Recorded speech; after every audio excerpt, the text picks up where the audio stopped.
What's up, guys, and welcome to the Economic Outlook. If you have a home mortgage, the interest payment is probably one of your largest monthly expenses. But what if instead of paying the bank for the loan, the bank actually paid you? If you own a house in Denmark, this may actually be the case. In 2019, Denmark's third largest bank, Jyske Bank, offered the first ever negative interest rate mortgage in history. For 10-year mortgages, they charge a negative 0.5% interest rate. You still have to pay the principal payments on the loan, but the outstanding balance declines by 0.5% every year in addition to your principal paydown. If your house costs $200,000, Jyske Bank pays you $83 a month for you to take the loan. On its face, this seems absurd. Banks are profit-maximizing institutions meant to generate returns for their shareholders. How can they possibly be profitable when they're literally paying their customers to borrow money? But in 2020, Jyske Bank made 1.6 billion euros of profit despite giving negative interest rate mortgages to homeowners. On its face, this seems like a contradiction. How can a bank that charges negative interest rates somehow generate enough revenue to pay all of its employees, rent, taxes, and still have 1.6 billion euros left over for profit?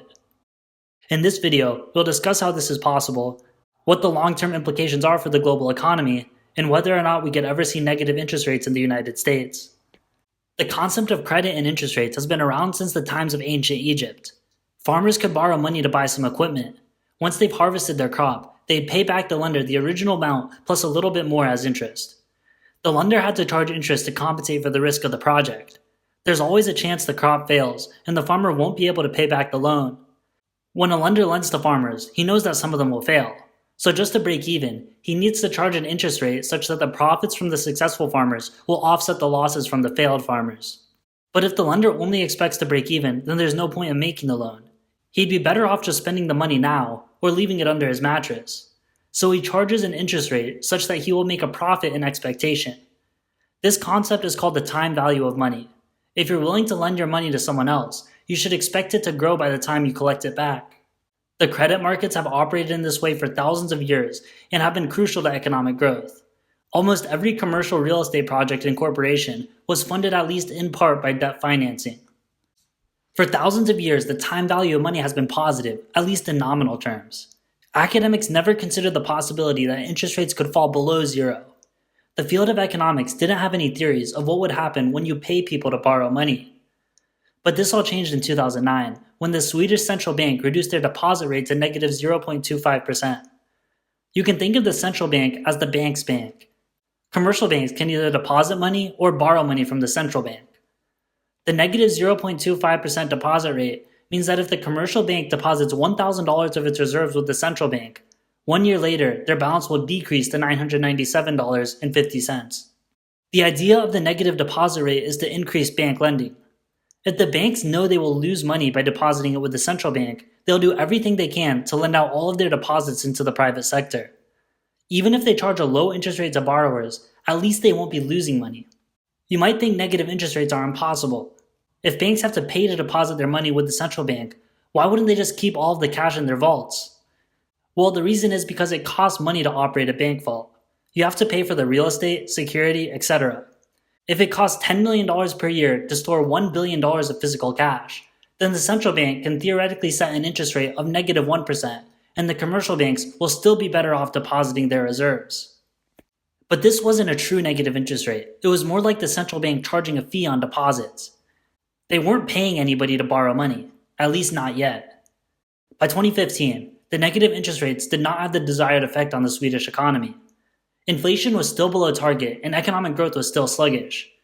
So the Swedish central bank decided to take their policy to the next level. They reduced their repo rate to negative 0.1%. The repo rate is what they charge commercial banks to borrow money, usually overnight. A commercial bank could borrow $1,000 from the central bank.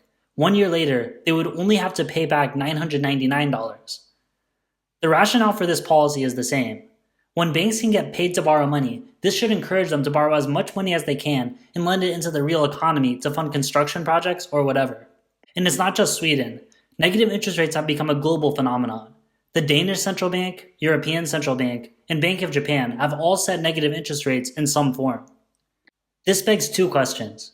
Firstly, interest rates have been positive for thousands of years, so why has this all changed in the past decade? And secondly, if commercial banks are paid to borrow as much money as they want, Why don't they just borrow trillions of dollars and make unlimited money for their shareholders? As we'll see, these two issues are interrelated. It all has to do with what economists call secular stagnation. We'll talk about the causes of this in more detail in a later video. But for now, we just need to know this. Most developed countries have aging populations. Older people generally have more savings, so don't need loans. Also, in most advanced economies, the manufacturing sector is shrinking and the services sector is growing. Building a new automobile factory could cost billions of dollars, and you'd probably go to a bank to fund this with debt. But if you want to make a new software startup, you don't need to hire that many people, and you don't need any expensive equipment, so there's less demand for loans. Developed countries pretty much already have all the factories they need. A commercial bank borrows money from the central bank at a nominally negative 0.1%.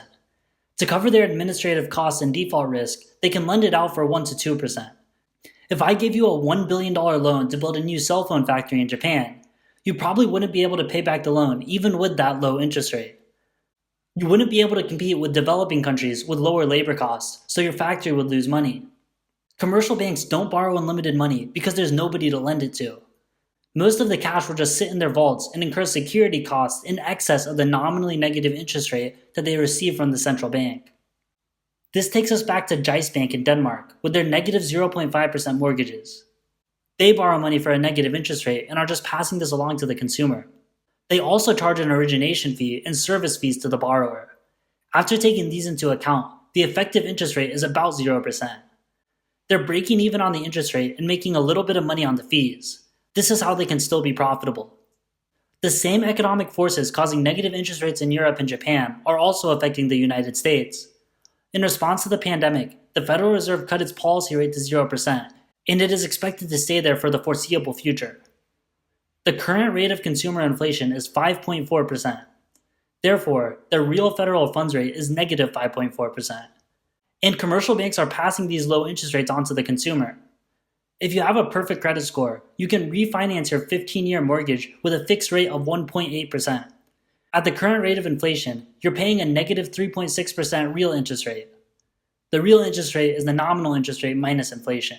Even if inflation moderates down to the Fed's 2% target, the real mortgage rate is still slightly negative. Denmark's inflation has been hovering around 1%. This means the negative 0.5% mortgage has a real interest rate of negative 1.5%. If the US's high inflation keeps up, American mortgage borrowers are actually getting a better deal than Denmark. Alright guys, that wraps it up for this video.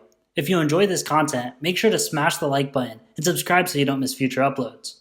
As always, thank you for watching and we'll see you on the next one.